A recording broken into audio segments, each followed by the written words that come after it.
Everyone, ఈరోజు మనం ఈ వీడియోలో బాగా స్టడీస్లో వీక్ ఉన్న చిల్డ్రన్కి మనం కొన్ని టిప్స్ చూద్దామండి.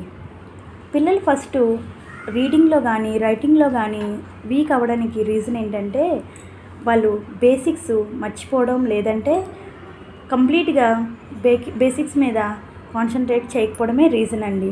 బేసిక్స్ అనేటప్పటికీ మనం ఎల్కేజీ, యూకేజీ, నర్సరీలో ఏమైతే స్టడీ చేస్తామో ఫస్ట్ స్టాండర్డ్ వరకు అవే బేసిక్స్ అండి.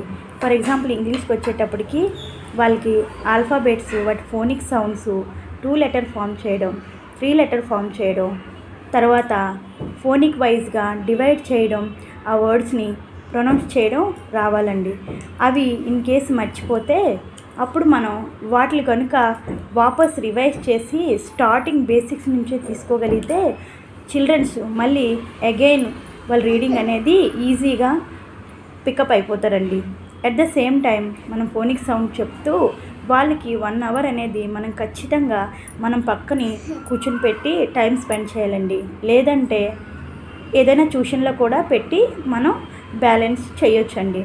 ఈవెన్ హిందీ విషయానికి వచ్చేటప్పటికి కూడా స్వర్ వ్యంజన్స్ అనేవి వాటి రీడింగ్ కంప్లీట్గా పిల్లలకి తెలియాలండి. తెలిసిన తర్వాత జాయిన్ వర్డ్స్ అని కూడా మనం ఎలా వస్తాయి అని కూడా కంప్లీట్గా ఎక్స్ప్లెయిన్ చేయగలిగితే పిల్లల్ని కంటిన్యూస్గా ఒక 1 మంత్ అలాగా కంటిన్యూస్గా రీడింగ్ తీసుకుంటూ దాన్ని స్లోగా కొన్ని టాపిక్స్ ఎక్స్ట్రా యాడ్ చేసుకుంటూ వెళ్ళగలిగితే పిల్లలు చాలా 1-2 మంత్స్లో పికప్ అయిపోతారండి.